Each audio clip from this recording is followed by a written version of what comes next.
Good morning. I'm Michelle Corson, and I'm with Kern County Public Health. I'm the Public Relations Officer, and I'm here to provide an update, and then we can get to some questions at the end. Before I get to providing the updates, we really just want to extend our appreciation to our community for staying at home and practicing the common sense approaches to staying safe right now. So washing our hands, staying home. If you do go out, practicing social distancing. We know we are working hard as a community to achieve this, to keep ourselves well and healthy, and we just really want to thank everyone for the effort that they're making, because we really have the power to slow the spread of COVID-19 if we are all practicing these things. We also want to remind you that we are in ongoing communication with the California Department of Public Health, the Centers for Disease Control, and we are getting updates regularly and resources so that we can funnel that back into our community, to our partners. And this is something that we are doing constantly, and we just want to remind our community that that's happening every day, 24 hours a day, basically, at this point. So to touch on some of the data, the current data, the California Department of Public Health reports as of March the 24th at 2 p.m., there has been confirmed 2,535 cases of COVID-19 with 53 deaths in the state of California. 28 Kern County residents have tested positive for COVID-19 and 1 non-resident. And I'll need you to refer to our map that will be updated online very soon as to the new additions of those cases, what regions they fall in. Of the tests that are being conducted for COVID-19 in Kern County, we are aware of 952 tests. 553 are negative, and 370 are pending at this time. We also want to assure our residents that we investigate cases throughout Kern County. We look both where the cases may have been exposed and also where they potentially may have exposed others in our community. We continue to investigate all cases and their close contacts. If it is a relevant community exposure that is identified, we will notify our community immediately. But we are working with these identified cases, their close contacts, and this is something that our epidemiology team is doing on a daily basis. We just want to assure our community of that. There is some new guidance that has come from the California Department of Public Health regarding testing. And what I'm going to kind of just go through this right now to outline it. Testing based on medical needs will ensure that people who most need testing can get tests rapidly and reduce the strain on our healthcare system. Who should be getting tested? According to this new guidance, hospitalized patients that have signs and symptoms of COVID-19, residents and staff of long-term care facilities that have signs and symptoms of COVID-19, those at high risk of severe infection with symptoms of COVID-19, residents and staff of correctional facilities and congregate settings with signs and symptoms of COVID-19, and healthcare personnel with signs and symptoms of COVID-19. Who should not be getting tested under this new guidance? Those that are persons with mild respiratory symptoms who do not otherwise need medical care are not in one of the above mentioned groups. These people should care for themselves at home. Also, asymptomatic persons should not be tested for COVID-19. Sick people should stay at home and away from others until there has been no fever without the use of fever-reducing medications, and there has been an improvement in respiratory symptoms for at least 3 days, and it is at least 7 days since the first symptoms appeared. So these guidelines have been sent to our healthcare community through our healthcare bulletin that is posted on our website currently. And finally, I want to address our monitoring program. This is something we talked a lot about prior to getting positive cases. Our monitoring program were those travelers that made it through one of the 11 airports that had been in an area where COVID-19 had been circulating. We were provided those names of those individuals to assess them and monitor them to ensure they didn't develop symptoms. So as of March 18th, the state stopped collecting information about California travelers. All of the travelers that had been in our monitoring program are no longer needing monitoring, and therefore the monitoring program has stopped in our community. And I'd just like to close reminding everyone to please visit our website. We are working diligently with our team to keep that updated with all of the new guidance that's coming down really every single day. And of course, our call center is open 7 days a week, 8 a.m. to 5 p.m. We are getting lots of calls. We want our residents to reach out to us if they have questions, and our partners. So just a reminder, our call center is here. And with that, I am very happy to take your questions. So the cases went up by 8 yesterday, which is a pretty big jump. Can you confirm if those 8 were part of the same household or related in some way, or are they all separate cases? I don't have that information. Okay. You said, when someone does test positive for COVID-19, you identify their close contacts, where they've been. How would you disseminate that information? Like, let's say this person had been to a wedding, in the past, few weeks. Would you notify everyone from the wedding? Like, how does that work? Yeah, so these are great questions. And we're going to take an identified case, and our epidemiologist is going to make contact and start talking through where have you been. A lot of the factors come in when you were symptomatic, who have you been in close proximity with, things like that. And once they do that determination, they will reach out to individuals that have been in contact with this positive case to make sure that the appropriate steps are being taken. So I hope that answers your question. I guess I'm wondering, what about public places? I think a lot of viewers are saying, oh, what if they were at Trader Joe's at the same time I was there as well? Will the entire grocery store be notified? Something like that. Yeah, so if there is a risk, this comes into the close contact. So if we're all practicing our social distancing, which we should be, and we're in a grocery store, then there may not be a need if there was a case that was walking through a public space. There are many factors that play into that, but after our epidemiology team assesses it, and if they feel like there was some close contacts, they're going to reach out to those individuals. And if it was a gathering of people, then yes, we would make a public notification if we felt like the community was at risk. Looking at that map, why are there so many cases in Bakersfield West? Do you have a general idea? We don't. This is very early on. These are great questions. I think over time, patterns may develop. The way that testing has surfaced and where the testing's happening, there's just so many different factors playing in. So right now, there's really no way for us to answer that. If there was a spike in an area like that, would you consider closing some of the major parks in that area just as a precaution? If one was determined to have been in that area?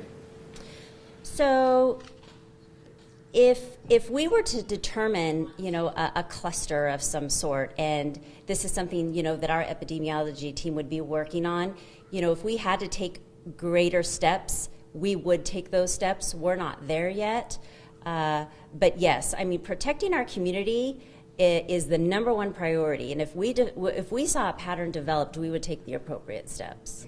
Regarding tests, did you guys anticipate more people coming forward to try and get tested, or was this kind of a nice steady flow that you guys have had? Because we have been talking about the way we have, and because we've been telling people, how and when they should be tested to make sure that, Yeah. people over here on this side of town are not getting, or maybe you will have more access to healthcare and maybe on the other side don't. Yes, testing has been quite a topic of conversation. The new guidelines have come out and they're pretty strong, and we're wanting to recommend that truly testing is reserved for those individuals that need it. If you have mild illness, you do not need to go be tested. You need to stay at home. And so when it comes to the testing, it's becoming more broadly available.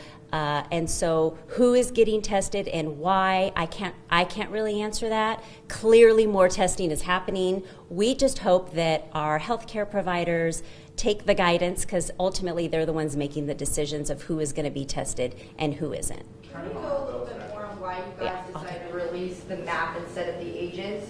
Considering that you guys had an option based off the guidelines that you guys pushed forth, why did you guys really decide to release the map instead of the ages? So it's similar to Valley Fever. For those of you that have been to, we hold a press conference for Valley Fever every year where we release that data, and we use a similar geographical pattern for that data release.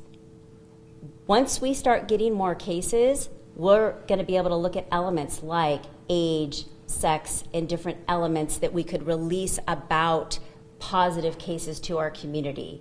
So it's just a determination that we have made with these diseases to start to paint a broader picture.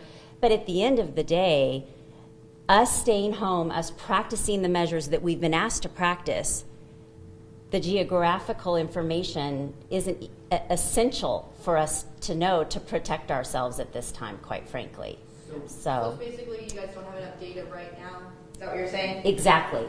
So there's a decision tree, is what I call it, that our epidemiology team goes through with guidance from the California Department of Public Health. We've just posted a video to our website that kind of breaks this down for folks. And so based on that guidance, we are able to, once you hit another threshold of an amount of cases, I don't know what that is, they can begin to weave in more elements. So just to piggyback off that, is it possible to release the number of tests being conducted in those regions? The west side, okay, we've conducted X amount of tests in this region and we've conducted X amount of tests in this region. Is that possible at this moment in time? For us, it's not. Right now, we are asking, and it is mandatory for these tests to be reported to us. But so we are hopeful that we are getting notified of all of these because they're supposed to be doing that. But we don't have enough of the detailed information at all of the testing sites that have started to be able to paint a picture for you and give you an accurate data set that would. Yeah. So, and then the other counties that are a little bit smaller than Kern County, for example, are releasing both ages and location. Yeah, so I really can't speak to other counties. What I can say is we take the guidance set by the state very seriously, and we intend to follow it, and we also intend to release as much information as we can when we can to our community. Where do you think we are on the curve right now? I know that they were saying that they expected cases in California to double every 5 to 6 days, but it's actually doubling every 2 to 3 days. Is that something we can expect to see here? Where do you think we are in terms of flattening the curve locally? That's a great question, and I don't have an answer. It's something we're evaluating. We're looking for more guidance to do modeling. What I can say is what we're doing now is hopefully flattening the curve. I mean, these actions, these interventions of staying home and practicing social distancing, this is the moment where we can make that change and hopefully not get to a peak. So I don't have a good answer for that right now, but it is something we are assessing and evaluating, and if we can provide any information on that, we will. How prepared are our hospitals for a possible, God forbid, onslaught of cases? And we have the ventilators, and I know PPE is always a concern, but where do we stand on that? So the great thing about our hospitals is weeks ago, before we had these big press conferences going, we started meeting with our hospitals, our schools, and we have these emergency protocols in place for just a time as this. So we feel confident that we have plans in place. We are in ongoing communications with our hospitals.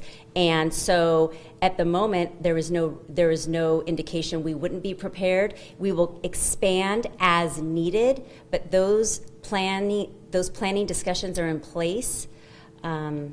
Was there a second part to your question? I'm sorry. Just personal protective equipment in terms of preparedness for that. In ICU beds, just to piggyback. So at this time, we receive regular requests from our partners for PPE and any needed equipment. We are filling those requests on an ongoing basis, and when we start running low here at the local level, we request from the state. We got another delivery, a shipment just yesterday. So the flow is working for us here in Kern County. I think a lot of viewers are worried too. They're hearing that it's going to become like a seasonal thing. Like even if we get this under control by June, it might reemerge in October or November. I know obviously you're not psychic, but what are your thoughts about that? Is that a possibility? Of course, it's a possibility. The thing about the novel coronavirus is it's novel. They're looking at other coronaviruses and the patterns they have had, or the seasonal flu, for example. So there is a lot of work being done right now to try to determine, but it's so early on. So I think one would hope that, especially here in warm Bakersfield, that would be the case. But at this point, there's just the CDC has not come out, and we follow their guidance on that. So I think for now, it's wait and see how this develops. We're going to know a whole lot more after the research is done, months down the road from right now. What about someone who might think they just have another illness that's not COVID-19, but obviously a lot of these sicknesses, the symptoms can overlap. What would you recommend for them? Just stay at home? What if they do need medical, they need medical treatment? Should they go to the ER, or what's the kind of protocol for that? Yes, so for anyone, we are still in flu season, and we have, things like valley fever here in Kern County. We want to remember there are other illnesses that we all need to be mindful of. So if you're experiencing illness that is ongoing and you're not able to take care of it at home and the milder symptoms begin to elevate, call your doctor is the preference, and kind of talk that through with them. But when you need to seek medical care, you certainly should, and that's down to every individual and what they feel is going on with themselves. Of course. I'm sorry? Hospitalization? Oh, sorry. You sure? Okay, yeah. So And then you're next, Karen. Yeah, sorry. How many hospitalizations right now in terms of people who have tested positive or maybe even still under surveillance? I mean, do you have that number? I don't know. I don't have that information. We don't know how many COVID people are actually, because we know that most of these people were recovering at home. Have any of the more recent ones been maybe more severe where they required medical attention inside of a hospital? I don't know. What I do know is if they're identified, so many of our investigations are ongoing, if they have tested positive, they will either be in isolation at a hospital or at home. So I'll have to get back to you on more definitive numbers. Okay, and then sorry, Karen, one more. So when we go back to the travelers a little bit, you guys are monitoring 30 travelers. Of those cases that have come back positive, were any of those people the travelers? Not to my knowledge. All right, and then do you think that this move by the state to no longer release the information to Kern County about the people who have been traveling in and just to decide, okay, community spread is what's happening, do you think that does Kern County Public Health really think that was a good idea in terms of benefiting us trying to slow the curve, or do you feel like having that knowledge of everyone who's coming in our gates is really essential to making sure that community spread is not more rampant? So, what's the response? We support the decision. We understand the need for the monitoring program when it was there, but things have evolved, and now as a community, we have cases, and we need to be taking the same precautions we would be doing regardless. So I guess my answer to that is we have moved to a point with the social distancing and all the communication we've been giving to the community that we weren't giving earlier on because there wasn't a need for it. Now that is adequate. So whether you're a traveler or you're here in this community, no matter the situation, if you are practicing the stay at home, that's going to take care of kind of all of those elements. Does that make sense? Yes. Okay. Karen. That one desert case that we received recently, can you confirm if that's the one at Edwards Air Force Base? I can't confirm that. Okay, and in terms of the situation with testing, President Trump said a few weeks ago that all testing was going to be free. We know that's not exactly the case from what we've heard from our viewers. Is there a generic, uniform pricing for testing that all these sites have been offering? Is it really free? I don't know. It's ever evolving, and every site is different. And whether you're on Medi-Cal or whether you're insurance, there's so many variables. There's been so many. I know there's so many things coming down the pike to try to alleviate the costs. So I know we are exploring that and trying to get as much on that topic on our website. But that's about as much as I know at this point. I was going to say, how much of a fear is that if I'm very low income and I might have symptoms, I might be, even if the testing is free, I've seen an article that said someone paid like $35,000 for their COVID-19 hospitalization, not in Kern County, but somewhere else. That could cause a lot of people to be in fear, right? And that's kind of, they're still going out or whatever, and that kind of defeats the purpose. So how much does that play into our, I don't want to say worry, but our decision making? Yeah, and I completely understand the question, and I don't have the information out at the sites. Some of the folks that are doing the testing and the providers could probably better answer that. I know over time we continue to hear of the resources coming down. I know the governor has made an effort to make testing more affordable and widely available. So we will continue to get the information on our website so we can better distribute that. But those are great questions, you guys. There are so many cities and counties that say they have run out of either ICU beds or ventilators or tests or PPE, and you've repeated over and over that we don't lack any of those. But are we prepared for a potential exponential growth like New York City has seen or LA has seen with that equipment that we have? So we currently, I'm unaware of any shortages of those things in our hospitals, and I know they've got their plans of expansion. Like I said, this is something that we practice for, we're ready for. We have extra supplies on hand as a public health department to support our hospitals in a time like this.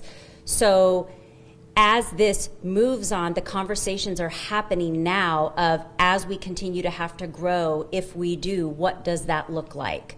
And securing those resources as we need to grow is what we would do.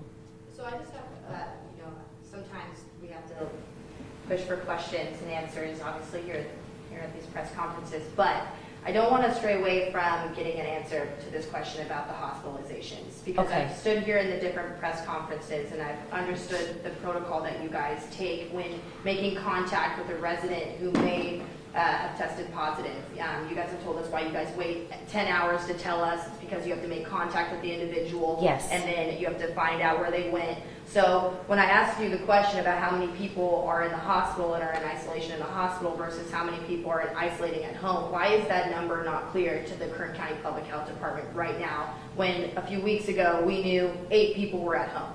And you're right, I simply don't know the answer. So what I can commit to you is I will follow back up and give more information. I just simply don't have it. More and more cases have come in at a very high rate, obviously, just the last couple of days. So I just simply don't have that number for you, of course. Yeah, no, I totally understand. I just wanted to make sure that Of course. so that we can get that number later. And then the guidelines. This is my last question. Sure. The guidelines in the sense of, what the guidelines you guys are following. We haven't been able to find that on your website. Is there a way you could send that to me? The guidelines Yes. you guys are following? So it's like a 65-page document that the state, so yes, I can definitely do that. Are you guys also planning on posting it again to the website just to ensure everyone Okay. has access to those guidelines? Yes. Okay. And to be fair, there's been a surge in cases recently, but this is something that we expected. As testing rolls out, we expected to see more cases. It's not necessarily that the numbers are exploding, it's just that we have more information. Is that fair? Yes. I don't know, you may need to ask the question again. I'm sorry, Tim. I mean, we had 3 cases last week, but we didn't have nearly as many tests. And Oh, we were behind yes, the ball on getting absolutely. testing. So this is kind of, the numbers are going to continue to rise, but this is something that's expected. It's not necessarily meant to panic Correct. the public. It's Yes. that as we get more testing in, the numbers are naturally going to rise.